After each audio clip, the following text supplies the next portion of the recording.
Hi everybody, and welcome back to the Endless Celts Podcast. And yes, we're live again, joined by William. How are you, William? I'm alright, mate. That intro's dynamite, man. I was just dancing Oh, along there. it's cracking. Just have to go with it. The debut, Ross, you're making your live debut. How are you? I'm not bad, mate. Busy day today. Got a kitchen painted. Just been trying to dodge that Celtic rain. Busy day, man. But I mean, we'll start with the Raith Rovers game, and by all counts, we won 4-0. Pretty comfortable in the end, William. But we do have to talk obviously about the first half, and it was a bit of a drag. Apart from that Liam Scales goal, which was a fantastic effort by him, brilliant finish. All round, he played well. But what do you think of that first half? We'll focus on that first because we'll do our summary anyway, but we'll go in depth in the first half here. And I just think for me, it's everything Ange Postecoglou doesn't want to see in a Celtic team. It's not like us this year. I mean, we usually most of the year we've been hitting the ground running and we do all our damage in the first half hour. So, it was not like us at all. But I mean, I think everybody heard Ange himself his opinion on the first half at the time. Not like us, but I mean, I don't know what it is on social media or whatnot, but we did win the game 4-0, and there's still so much negativity about the performance. Bonkers. As long as we get through, no bothered, and it was a good performance in the end. So, yeah, no, 100%. I mean, it was comfortable, Ross. 4-0, it screams easy, doesn't it? But the first half, as I said to William, I mean, Postecoglou alluded to himself. Maybe the changes he made, maybe it was too much, and he knew it would affect the team's fluidity. And that word, see me in words, boys. But you look at it, he brought in Johnston, he brought in Forrest, Scales come in, there was a few other changes around about the team, and it just didn't quite click, did it? No, it didn't. Certainly not in the first half. And like Willie's alluded to there, it culminated them absolutely losing the plot on the touchline. And rightly so. They weren't playing well at all. But like Ange alluded to in his post-match interview as well, like there was a few changes. And like you've said, when you make that amount of changes, it can affect the team and the way it's flowing. But I think he's probably angry as well because he plays one way. He doesn't change for it, and everybody trains. And it doesn't matter if you're a regular or somebody that's going to come in. There's no plan B. It's plan A or do plan A better. And basically, everybody in his mind now, to an extent, should all be fully aware of how we play, and that's no passing the ball back and messing about with it like they were in that first half. So I think he was probably angry, obviously, at the performance, but I think he was probably also angry at the fact that the guys who came in weren't playing the way he expects, regardless of whether they play all the time or no. Yeah, I think he alluded in the press conference he done with the Australian TV firm that he has no plan B. He's always plan A, do plan A better, William. And I mean, we'll touch upon a few of the performance, and we'll start with the man, Mikey Johnston. Unfortunately, he goes off injured again. For me, he just didn't look confident. He didn't look anywhere near what he can perform on the pitch. And me and Ross have obviously made our opinions clear on it. We'll probably do it again tonight. But I think really that kind of summed it up for me. That loan move slipped him by in January. The Aberdeen, it fell down. He seemed he was emotional when he was going off. He probably knows it's a bad injury. He looked like he was going to burst out crying. And I don't blame him because he is plagued by them. But sometimes you just have to call the day, especially at a club like Celtic. We can't keep carrying passengers. And I'm being harsh, isn't it? But I don't know if it's a difficult one. I think I think we touched upon it on last week when I was on and said that I think his time is up at Celtic. Unfortunately, he's there's 3 or 4 people ahead of him in the team at the moment, and I feel sorry for him because he was actually. I thought the first 20 minutes, half an hour, he was excellent. I thought he was getting the ball and he was just direct, running at the full back. I know it was Raith Rovers, so the standard then isn't as good as it is in the Premier League. But I thought the first 20 minutes or so he was our best player. I thought he was getting the ball, like I say, taking on the full back, getting balls in the box, getting shots away. He looked sharp. But unfortunately, the game ended for him as it does 75% of the time in his career at Celtic, and an injury. And you alluded to it there, he looked absolutely devastated when he went off. And I do feel sorry for him because I do think he's a player. But it's just not happening for him. Whether that's the injuries or or the squads we've had. If there's ever a game to do it, I think Ross said it before the game on the group chat when he got to start. If there's ever a game to show what you're all about, it's this game here, and try and force your way into some sort of reckoning. And unfortunately, it's ended the same way as it more often than not that does, an injury. And I don't know how bad it is, but if he's pulling up with a muscle, then it's not going to be good again, and he's going to be out for the foreseeable. So, yeah, it's not looking good for Mikey Johnston, and I can't see a massive future for him at Celtic, unfortunately. Nah, I think the loan move's one of them things that he should have took when he had the opportunity. And before I continue here, good evening to the people who are commenting. Paul Burrell, new channel, great to have you on board. Martin K, show regular, great to have you on board as well. And obviously, Jay Thomas comes in here. Ross makes a great point. We can't keep playing attractive football in every game. And we've talked about this before previously. There will be times where we'll have to dig in deep, and 4-0 wasn't digging in deep, to be perfectly honest. But that first half, it just felt like a bit of a slum, a bit of a lull. Mikey Johnston come in and left. I'll be keen to get your opinion as well here. And I think William makes a great point. Like, you look at it from Mikey Johnston's point of view, we all seen him break through and he looked fantastic. He used to take players on for fun, full of pace, scored some wonderful goals, and these injuries just took the toll on him. Aye, well, firstly, I agree with Jed. You can't play well every single game. It's just not possible. But we won, like he said, and you can't complain at that. But Ange wants performance.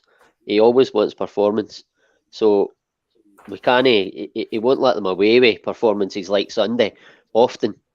But as regards Mikey Johnston, I mean, I've been on record saying before that I don't rate him, and I've been really harsh at times with the way I've spoke about him. But it's getting to the stage now where I just feel sorry for the guy. Nothing, certainly injury wise, he's just not getting any luck whatsoever. I don't know if he's made of chocolate or what the score is, but it's just not happening for him. His body's never developed. He's never bulked up, like we've said previously, and we everybody can see it that there is a player in there.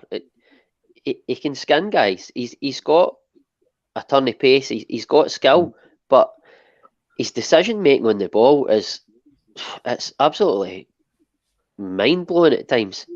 And he's been in and around the team long enough now for that should have improved, but he still at times. I don't know if it's because he has been out and with injuries like so much that he's maybe no developing sort of the football and brain for his years now, but his decision making is just no good enough, and he did get doubled up on Sunday quite often, and when that happens, you can sort of fade out the game. But then you look at Jota coming on, they try to double up on him, and it's just a different level. And miles apart. That's no slant on Mikey Johnston, because Jota he's off the scale. He's far too good for our league, but I really sincerely hope that we can keep him. It's not fair to compare Mikey Johnston to Jota, but that's the benchmark. That's where you need to be at this moment in time if you want to play in that position at Celtic. And Mikey Johnston he's absolutely miles away from it. And I don't know. I'm not sure if this is right, but he might have been the one that said no to the loan move, which is, you've got to take your hat off to him. He's wanted to try and like push for it at Celtic and work hard, but again, he's got injured, and it's not worked out for him. And I just don't think it's going to work out for him at Celtic in the long run. I think it basically going off by the comments here. Alistair said he's not good enough. James has said he feels sorry for him at times to go. And Wim the Tim, what a name by the way, needs a no move to see if he can find form and fitness and consistency at a decent level, which again, it could be an opportunity. But William, he's been under Brendan Rodgers now. He should have learned from him. Now he has a fantastic manager in Postecoglou. And as Ross said, Jota's that benchmark, and you think he would take that opportunity to learn from guys like that. Do you know what I mean? And it just seems like to me, and I think you make a great point, Ross, like, his decision making in the final third is baffling. There was times he did get good possessions and he just didn't take advantage of it, whether it would be a shot against the defender or playing passes to just go out of play. And it's just a dwindling out of his career at the moment, like, isn't it?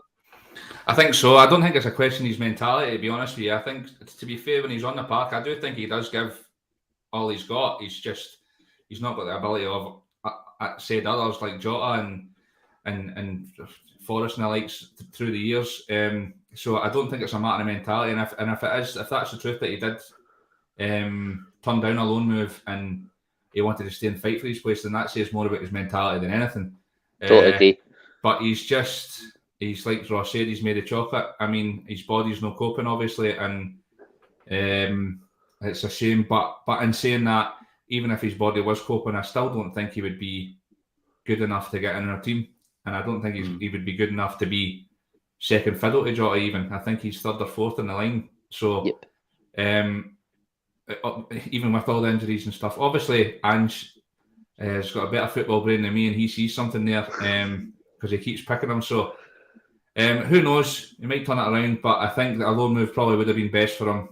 And I don't see much of a future. Like I said, I don't even know when is he contracted for another 2025. Jesus Christ! Oofed. Yeah, loan move. No he's got to wait until the summer at least now, isn't he? Sorry, Steve. Yeah. No, 100%. You make a great point. He does have to wait till the summer. I don't know if they still do emergency loans or whatever, but I don't think a club's going to take a gamble on him, especially now he's injured. But I mean, we've seen on the other right hand side. We've seen on the right hand side, Ross, that Bodo was rested and Forrest come in, and another one he's come in for criticism. Obviously, we'll have to praise Forrest for all he's done in the 9 in a row years, quadruple travel, breaking in under Lennon, being a fantastic servant for the club. But I'll be honest, I see a decline in him. I don't think it's obvious. He's lost a bit of pace. His confidence seems a wee bit down. His fitness is down. Doesn't seem to be this quick, sharp self. The only really time I've seen him like that in the season was the goal in Europe. Remember the one where he cushioned it down, played it into Beaton, and went up the pitch, and was it Jota finished? I can't remember. It was Bayer Leverkusen, wasn't it? It was the 3-2 game. Bayer Leverkusen, no, it was I. That was James Forrest, and him. He was top notch that night. But again, it's not Abada's clearly for me number one. I don't know what you think. Well, Abada is at the moment, yeah. Abada's in a rich veiny form. He's playing out his skin and absolutely deserves to be in front of James Forrest. James Forrest was very poor on Sunday, but I don't think that James Forrest is finished by any stretch. And I think you spoke about how well he played against Bayer Leverkusen that night. And we're talking about that was a fit James Forrest. James Forrest has been out for a prolonged period. He's not played a lot of football. He's in and out the team. So to expect him to come in on Sunday and just hit the ground running, I think is unfair. And I think the criticism he's come under, okay, his performance Sunday in isolation deserves criticism. But for me, people saying he's finished and all the rest of it, I think it's bullshit. Basically, James Forrest is not finished. He's only 30. Yeah.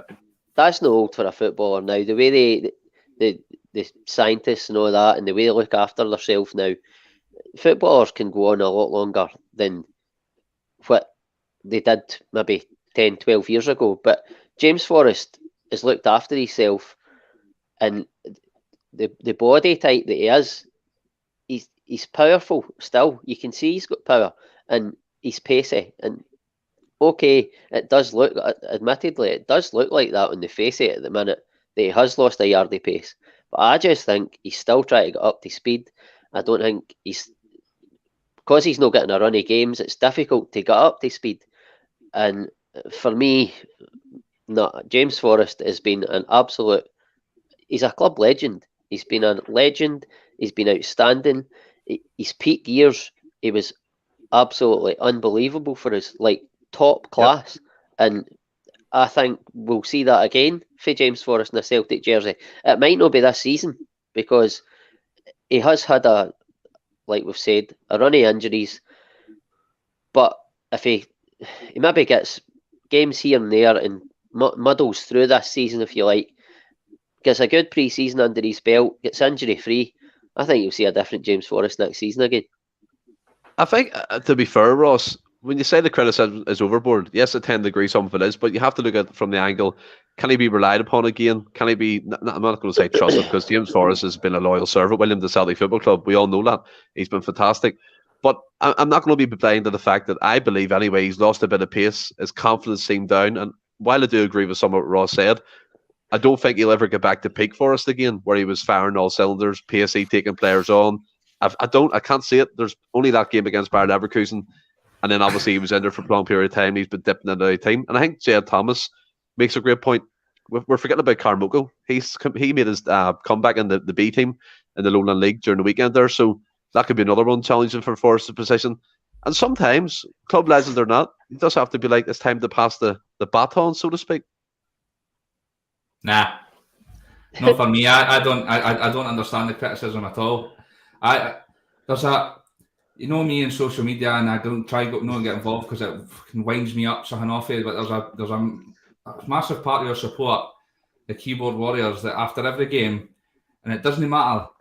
Remember we won that game 4-0, and they just go in. Yeah, but we played shite the first half, William. We'll have to call it out. And we won 4-0. Yeah. So should we not be looking at it and saying we played shite? We still won 4-0.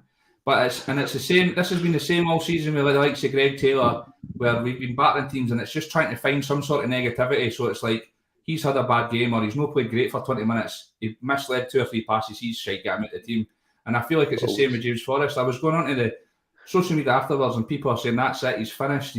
And I'm all for criticising players if they've had a bad game, and I'll do it myself. Forrest was piss poor, and I think like you said with Mikey Johnston. I thought his decision making wasn't great. He's taken a touch too many. When peak Forrest we're talking about, we just shift it and bust the net. Yeah, he is coming back for an injury. He's not getting as many minutes as he would be hoping for.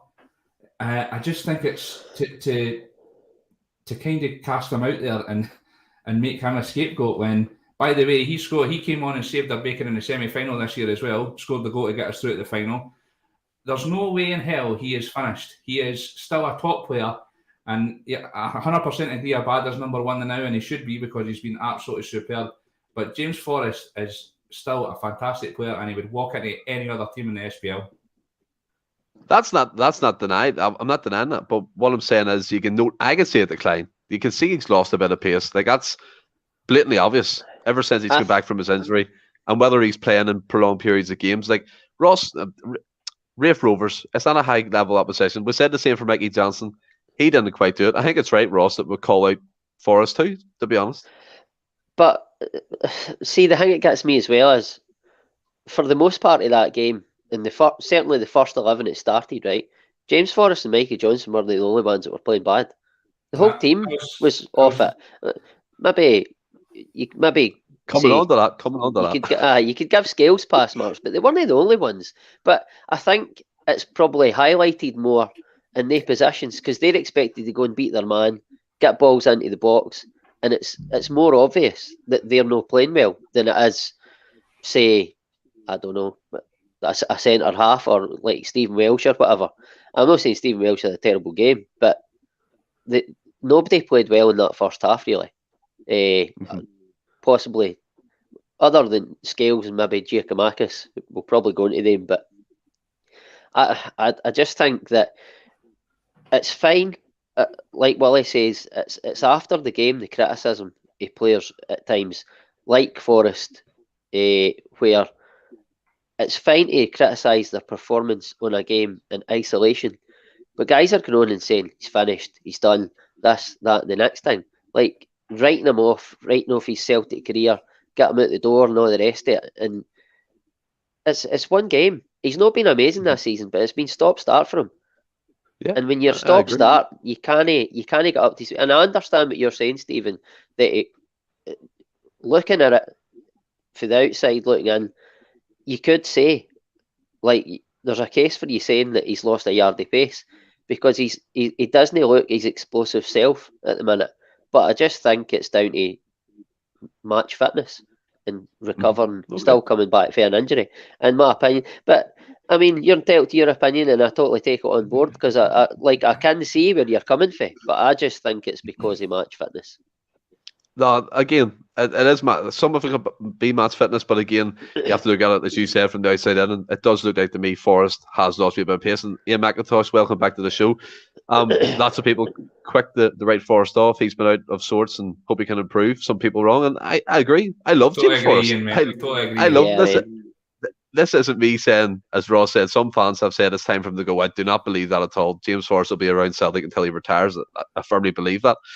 And then, William, you make a great point. Let's not focus all negatives. I just want to bring up one more thing about that first half, and we'll have to talk about it. Ange Postecoglou lost his absolute marbles. I was sitting there in my granddad. The game was kind of quiet. Hatate, Beaton played at the Hatate. He played at the back to Welsh. The next minute, stop passing it back, fuck, and then all this. You're like, whoa! It's the first time really I've heard Postecoglou lose it. But again, we alluded to the fact that we did touch upon it. That's not the way he wants us to play. No, not at all. I loved it. I was actually sitting wetting myself laughing. I thought it was somebody for the crowd until the commentary actually said that's Ange Postecoglou losing his marbles, losing his shit pretty much because we're playing it back the way, which is brilliant to hear. It's superb. I mean, obviously, like, we were off it a bit in the first half, but we were comfortable and we were just keeping the ball, and it was more like a training match. And obviously, that's not how Ange wants to play. So to hear that is like it just sends shivers up you for him to scream that at the players. It was just excellent. It's exactly what he said in that training montage at the start of the season. We don't stop, and you could tell he wasn't happy. Every time the camera panned to him, he looked with that hood up in the rain. He looked like a fucking dark lord that had fucking Star Wars or something sitting there. I was like, oh, I do not want to be in there at half time.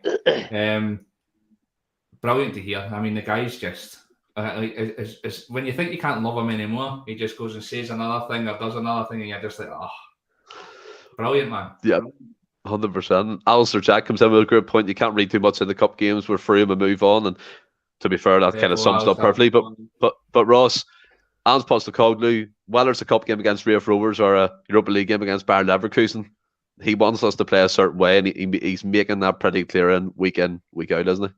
Aye, he has standards, and they have to be met. In that first half, they weren't met, and that's why he lost it.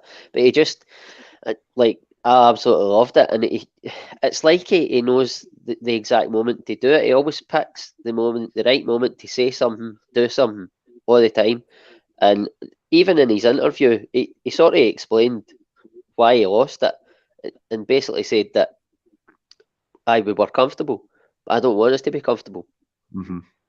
And that just sums up Ange for me. It was brilliant. Like we've said already, you can't play brilliant all the time, but it doesn't matter if it's Raith Rovers. He wants Celtic to go at full tilt all the time, regardless of the team they're playing and regardless of the personnel we've got in the park. And like I've said already, it culminated in him losing the absolute plot because his no orders, but that sort of like that. I can't think of the word, but they weren't being carried out, and I think he's at the point now where he wouldn't have done that earlier in the season because we didn't have a squad, and it was early and like the way he was trying to get us to play. But I think he's picked again the right moment where we have got a squad, we've got, and that evidently wasn't our best team we put out in the park, but they still should have been doing what he wanted them to do, and they weren't. And he picked the perfect moment again just to let them know that this is no on. If you could do a kick up the arse, William, verbally, he definitely done it, didn't he? Definitely. You're sitting there with your tea in the house, shaking. I don't know if it was a post match or it was another presser I seen him after the game, but they asked him about how the team's been playing recently, and bearing in mind, I would probably it's right up there, if not the best football I've ever seen Celtic play in their generation. And I remember even like Tommy Burns' side and obviously Rodgers' side is unbelievable football. And the reporter asked him about his standards and if he thinks the team's, and he said, no, nowhere near a standard, nowhere near my standards yet. Now, if you're any other team in that league, like I'd be quivering my boots to think that we're nowhere near his standards yet with the football we've been playing this year. That's a scary, scary thought. Mm-hmm. Yeah, it is a scary thought. And James makes a great point here. If you don't play his way, you won't be in the team. And he alluded to that in the press conference, the kind of news media thing he did with Stan Sport in Australia. And if anyone hasn't watched that, go on YouTube and just type in Stan Sport. 25 minutes long. It's fantastic. And one of the people on the pundit section asked him about his recruitment process, and he said he has a clear identity in how the team wants to play, and any players will fall short of that will be out of the squad or out of the team altogether, and it's just fantastic. And before we move on, I mean, Daniel's come in here with him. Gas prices were through the roof, big man. Shed going cold. just the Wi-Fi, mate. I'll hate to get that sorted. Don't worry, I'll be back in the bunker soon enough. And then Ian McIntosh, you can't argue with anything Ange says. He makes a really tough job look really easy, and to be fair, he does. We'll move on to the bright sparks of the game. That was the second half. And if you're Raith Rovers, you're thinking you've done well. John McGlynn would be quite happy with the team then at half time. They come out, play the first 10 minutes. You look over to the side, Ross, you see Jota coming on. Your heart's going to sink. It's going to sink. You take Johnston off, unfortunately, he gets that injury, and Jota comes on, and the first kind of bit of business he does, assist for Giakoumakis. Aye, he came on, completely changed the game. It was just outstanding. His attitude when he came on, doesn't matter if it's Raith Rovers, his attitude is first class. He wants to win every game, and he's carrying out the instructions that Ange gives him to the letter, and he's just absolutely a wonderful footballer. Just like top class, and like I know we've got the first option on him.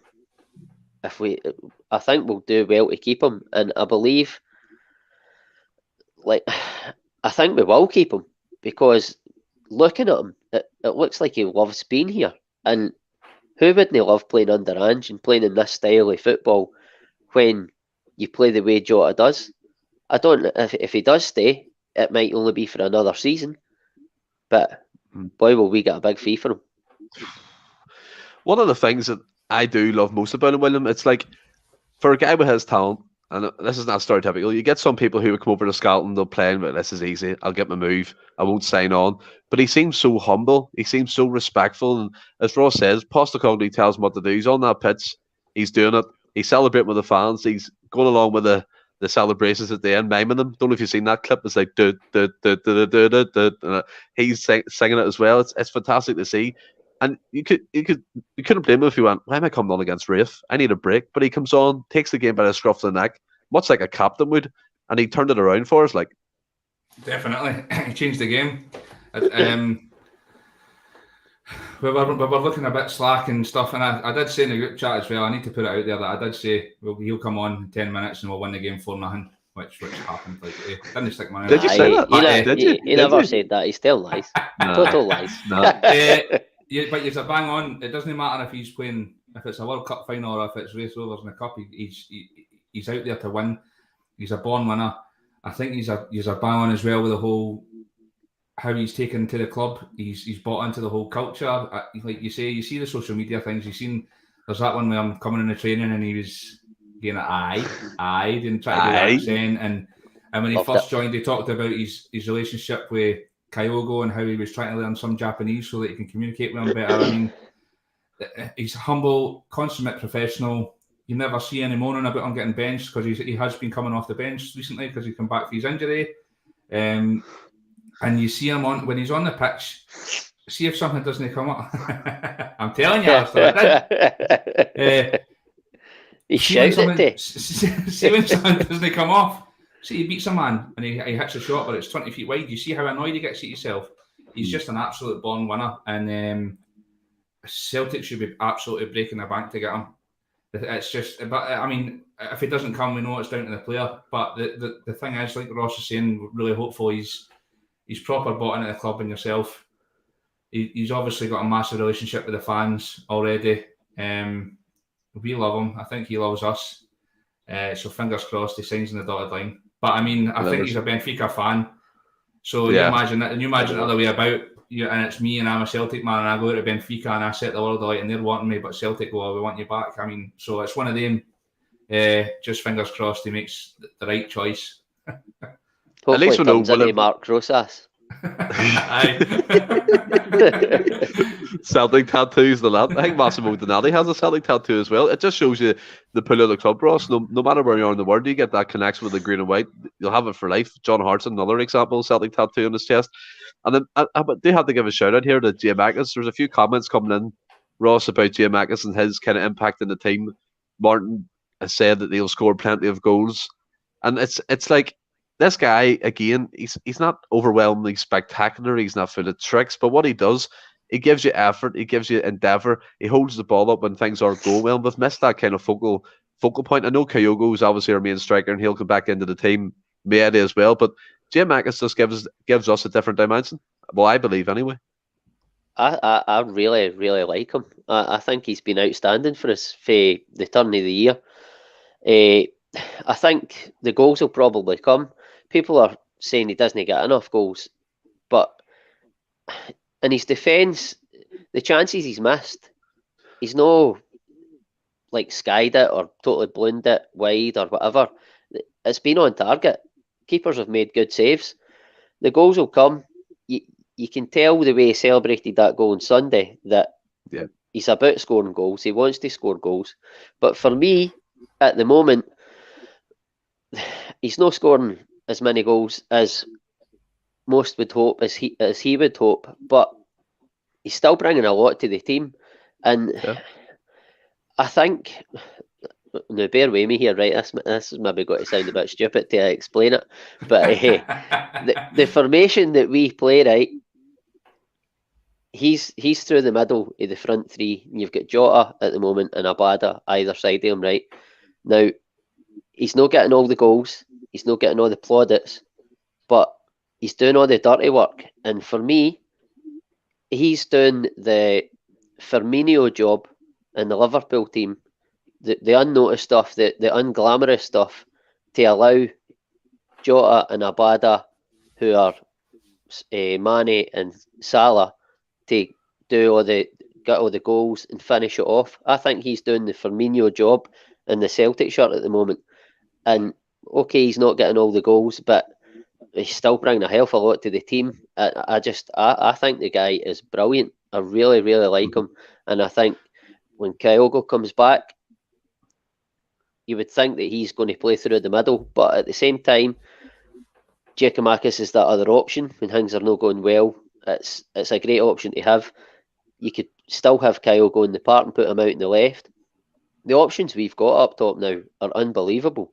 And it's so exciting. But I just hope that didn't sound daft, saying that he was Firmino. I know what you mean. I totally get what you mean, because a lot of obviously fans in there see Firmino as a centre attacking mid rather than a striker, because he does that kind of dropping back, attacking the defenders and holding the ball up for other players to come into space. And you look at it, William, as well. For me, Giakoumakis, he was crying out for service in that Raith Rovers game.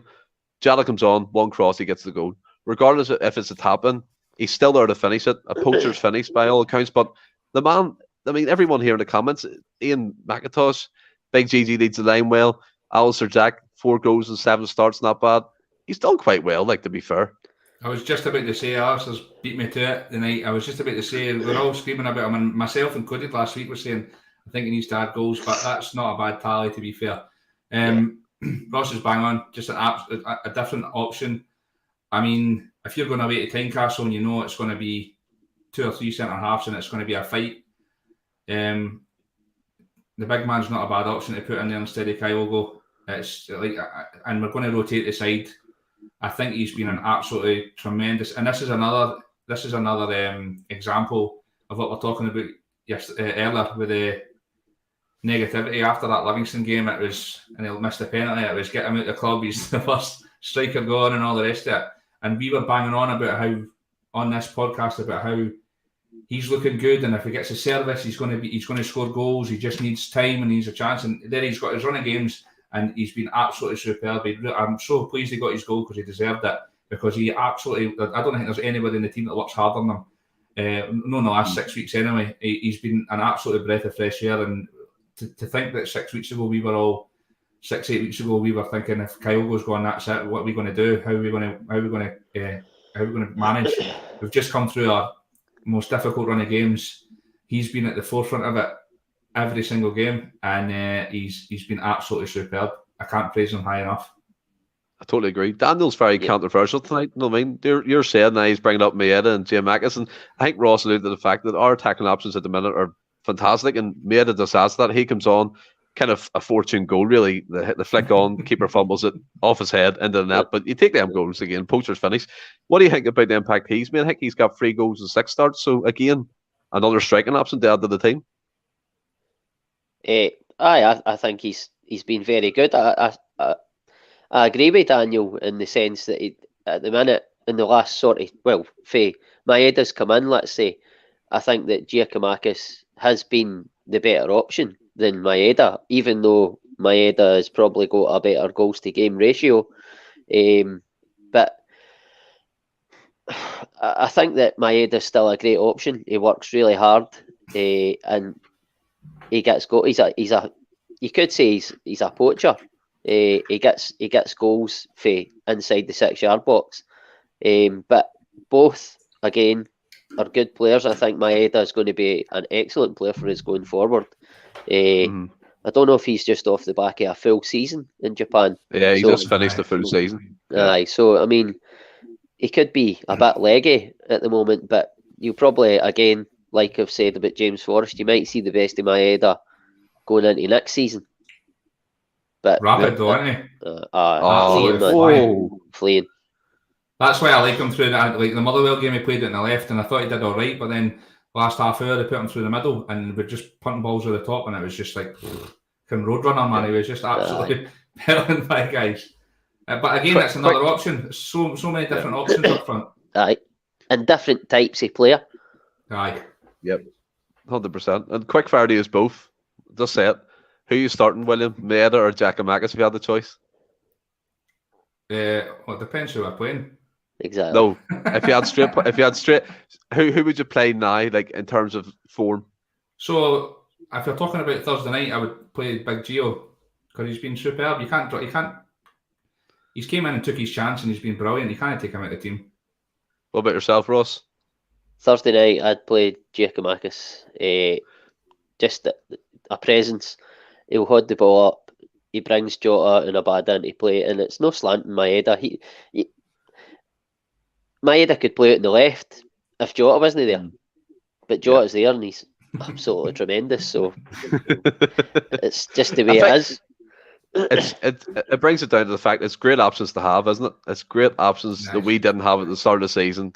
Jed's bang on here, by the way. Yeah, absolutely bang on, Jed, mate. Ross said that. I think he said that. I don't know if it was social media, but he said that he was bought exclusively just to play Livy away. The big guy. Well, we'll see if it works. That game's coming up soon. Are you playing Big GG or are you playing me? Yeah. I would go GG. I'll go with you guys for once. I think Giakoumakis, as you both said, like in terms of form, you can't drop him. He's been playing really well. Do you know what I mean? So Maeda can play on the left, obviously, but I think an impact player at the minute, Maeda can come on and make a thing. If Ian McIntosh makes a great point, Maeda's done okay, but Kyogo and Hatate's come in and set the bar so high. He needs to reach that. He's getting there. Like he will be a fantastic player. I think he's done better than okay. I think he's been superb since he's came in as well. I really do. I think he's such a different option, and he never. I said it to you guys as well. He never looks like a puff. He runs about 400 meters in about 3.2 seconds, and then just stands there as if he's not done anything, and the rest should be blown out of arse. I don't think he's been poor. I think, or even average. I think he's been well above average. His goals show that, and he works his socks off as well. He's like Kyogo. The high press is like. He's obviously knows Ange's style playing under before him, but he's unbelievable. I wouldn't like to be a centre half or a full back playing against him because you just never get minutes piece. I think he's been brilliant. I totally agree. Do you know what?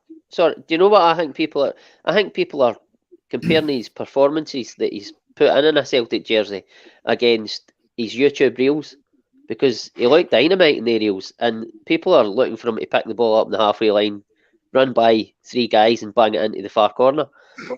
It's not happened so far, but he's got it in his locker, and I think people are sort of comparing him to that and thinking he's not doing it when he is doing it. He's scoring goals, he's affecting games. there's not much more you can ask for the guy. No. Just in the team in a new country.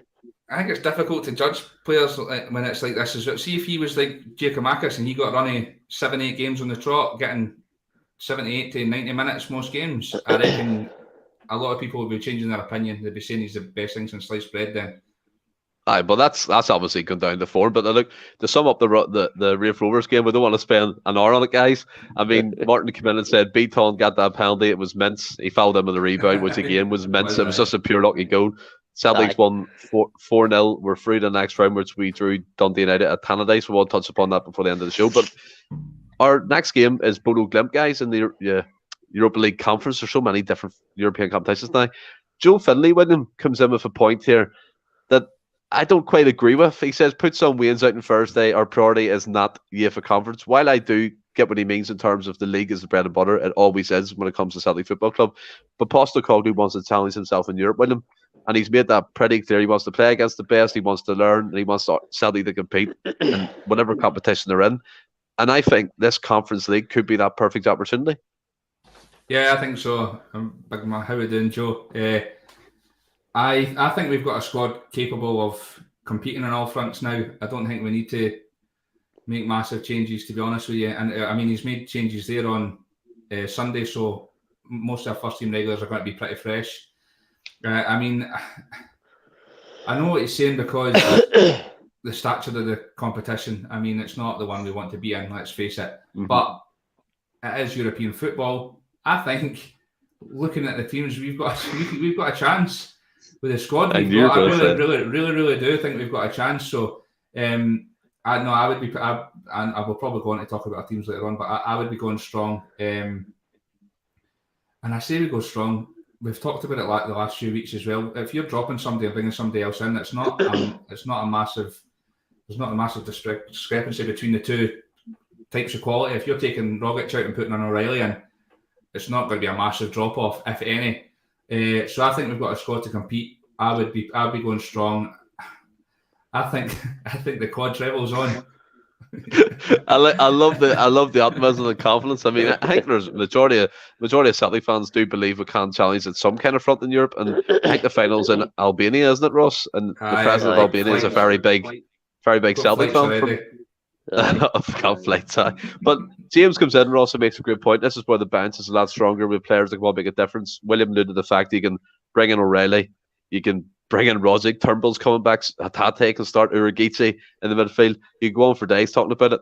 I believe that, as William said, the teams in it, we shouldn't be really fearing anybody in that Conference League.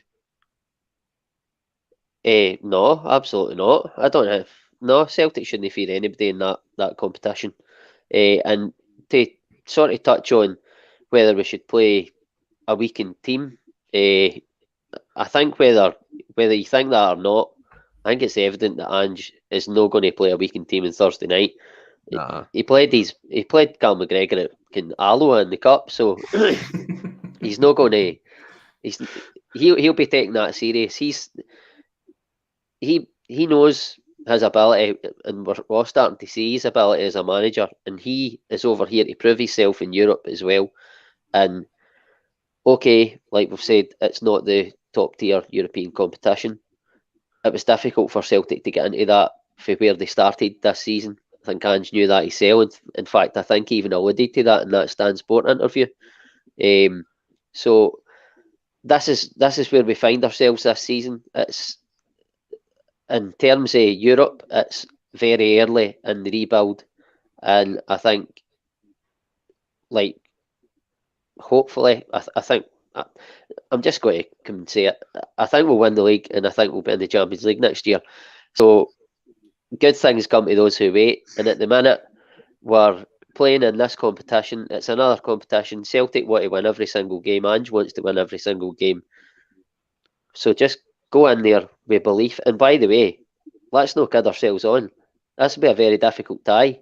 I mean, I've watched wee clips of them. I think they play a similar sort of style to Celtic. So it's not going to be an easy game, but it's still a game we can win, and it's still a competition that we can hopefully go deep into. I'm not going to say we're going to win it, but William did. But you've got to believe that you can go as far as possible in any European competition. It's called the UEFA Conference League. It's a terrible name for a tournament, but essentially it is the Cup Winners' Cup. And believe me, back in the day in the 90s when that was going, I'd love Celtic to win that. Arsenal won it. They loved it. It was good enough for them. It was good enough for Parma. It was good enough for us. Yeah, I totally agree. I think Alistair Jack makes a great point here, William. Try and win it in the first leg. We're at home. I mean, Bodo Glimt, I'm not going to pretend to be some Norwegian football expert here, but they have been Norwegian champions 2 years in the spin.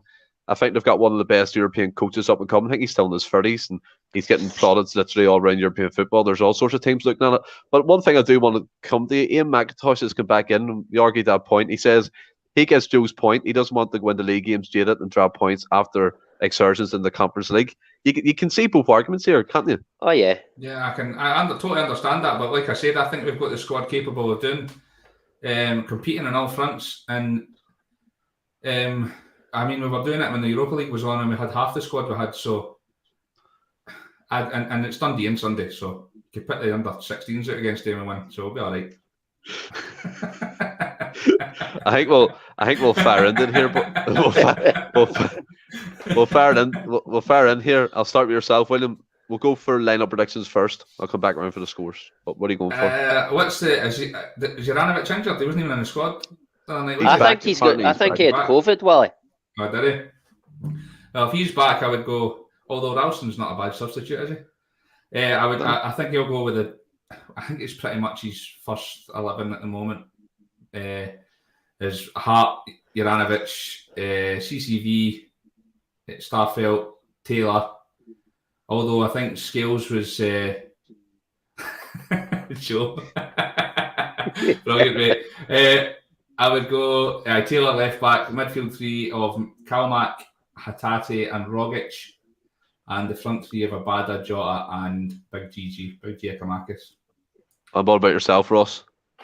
Nothing to add to that. Nothing to add to that. Same team, aye.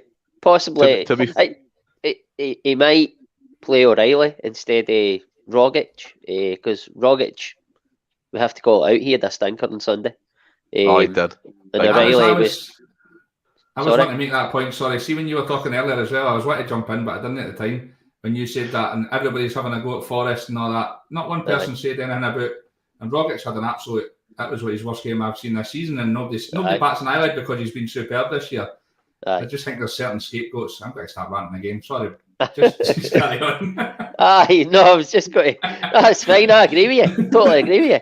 But I was... totally lost my train of thought. Sorry. It could be... He could bring O'Reilly in. And yeah, I can see that happening. Maybe not play Rogic, because O'Reilly was totally omitted for the squad. I don't know why. Maybe he's got COVID. Maybe he's not going to be available. I'm not sure. But that could be the only change for the team that Wally named there, would possibly be O'Reilly for Rogic. Other than that, that's the team I would go with. Yeah, I think I totally agree. Mainly, O'Reilly probably coming for Rodgers. Could happen. I could see that. I think O'Reilly was out because he had a knock. I think Postecoglou said he was carrying away injury, but he should be okay. Done the fan media press conference today, so we'll see. And score predictions, William? 2-0. Comfy 2-0. Ross? Comfortable 2-0. 3-1. 3-1. The away goals don't count anyway, so I mean, I know. It'd be normal then. I'll go 2-0 like William. I'll go Francis comfy 2-0. How good is a squad that we can leave O'Reilly out? I think it's bonkers, because since he's came in, he's been an absolute baller. He's been unbelievable. Phenomenal. And like a few weeks ago, I'd be, if Rogic was on the bench, I'd be fuming. Even Jota on the bench, he'd be like, what if he's not even been starting games? And we're like, it's all right, we're comfortable. We've got to say, how do you leave O'Reilly out? It's bonkers, man. It's fucking brilliant. But unbelievable. It's class. Unbelievable. And just to wrap up, guys, I mean, we do have a couple of bits in terms of Celtic. I mean, the financial results come out, William. We are £28 million in the bank, net profit cash. I mean, you've seen all the wee memes in the post for rolling the money, people throwing out the money and all. But I mean, Celtic, again, the finances prove themselves. We're kind of self-sufficient, although we complain sometimes, and we do give the board a lot of grief. Regardless, we are kept in a safe financial model, whether we like it or not. Definitely, and to be fair, we always have been for the last 30 years or so, 30 odd years. And not only that, it's not like we've been like the old biscuit tin mentality. We've went out and built a whole new squad at the same time. And I think there's probably a bit of deadwood still that we could get rid of to save even more money, like say Ayeti and obviously Barkas are on big wages and stuff like that. The board deserve a lot of credit this year, especially. I mean, getting Ange in, I know that might not have been like the person's decision to bring him in. No longer at the club, if you believe the reports that Dobbin is the man that got him in. We've brought in this guy. He's then brought in. I loved Ange's quote about his wife going into the shop and knowing what to buy and stuff, and he's the exact same in the transfer market. Okay. I love it. So it's not as if we're penny pinching. We've rebuilt a full new squad at the same time. Bravo! You can only applaud the board for that. Yeah, 100%. Do you think the 28 million net profit in the bank, Ross, is going to be used to hopefully sign Jota and Carter Vickers on permanent contracts? Well, if it isn't, they better get the fucking Harris fencing up. I'll be down there. You would hope so, but we'll just need to see. Again, I think Celtic. Well, we all know that it's a set fee that's been agreed with the two. I think that's right with CCV as well. So if that's the case, I think undoubtedly Celtic will offer that. Ange will demand that. Yeah. And it's like Willie said, it's like we all know it'll be down to the players. Yeah, 100%. And I think they're just biding their time to the summer as well. But you just need to see. I think that plays a big part with what Jed says. I think if we get the Champions League money, we can press that button and go for Jota and Carter Vickers. I think that maybe is what it's hinging on, because it's a big tool for the players as well. I think we've got the money there anyway. I think we've got enough money.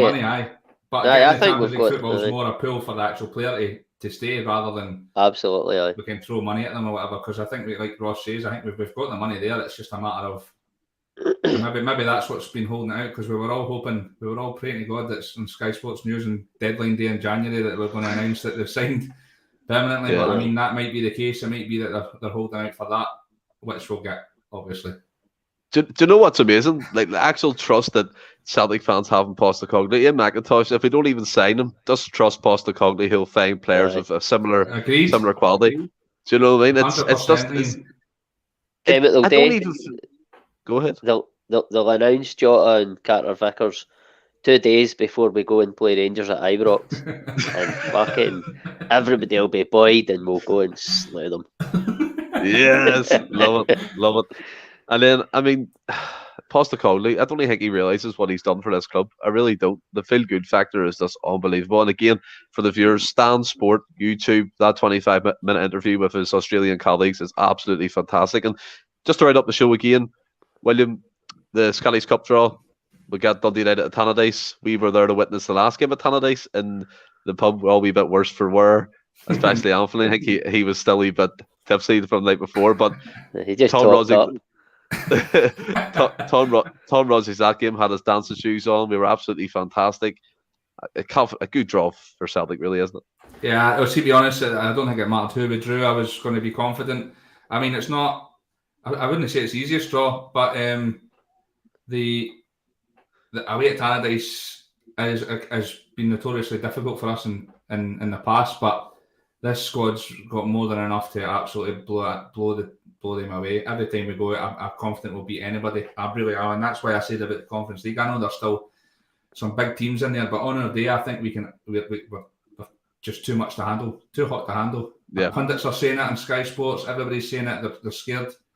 I thought Alex Neil summed it up perfect in that last league game, where he's saying, I think there's teams turning up to Parkhead and they're saying, I'll take a 2-0 here before we even start the game because they're that scared of us. And so I think they'll blow everybody away.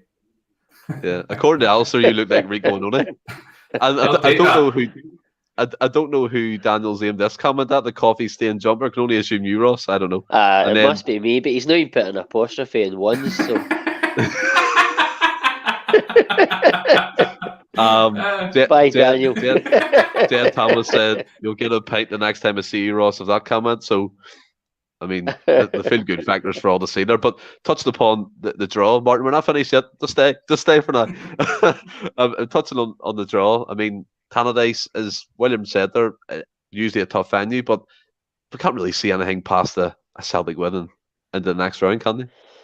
Well, you don't want to be too disrespectful.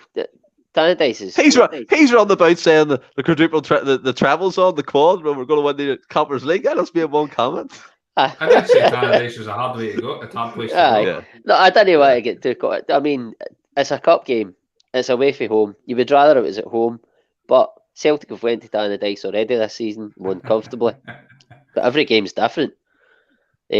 So you just need to see, as long as we've not got any injury, but then we've got the squad to cope with it. Mm-hmm. Celtic, on paper, should win the game, but it won't be easy. Yeah. See what happens. When is the tie anyway? I think next month sometime it would be, wouldn't it? Is it? Haven't looked. March, yeah, it would be. But again, we're looking forward to the Bodo Glimt game Thursday evening on the lights at Paradise. 8 o'clock kickoff. It'll be another fantastic atmosphere. I think it's a sellout. I think the general tickets are on sale, but they'll probably go really quickly. Everyone wants to go to that, the disco lights and all. But again, guys, another fantastic podcast. Ross, your debut. How did you find it live? I have to admit, when I first came on, I was slightly nervous just with it being live and stuff, but just stepped into it nice, man. Stephen, go and pull up that Ian McIntosh comment you had about 3 ago and then try and say it. Aye. Ha ha. Oh no, that's Nanoni Wo or something. Oh, come on, Stephen. You know that. Oh no, Anoni Anonu. No, it's Anoni Anonu. And on that note, until Friday evening, until we speak again, stay well and keep safe. Hail, hail.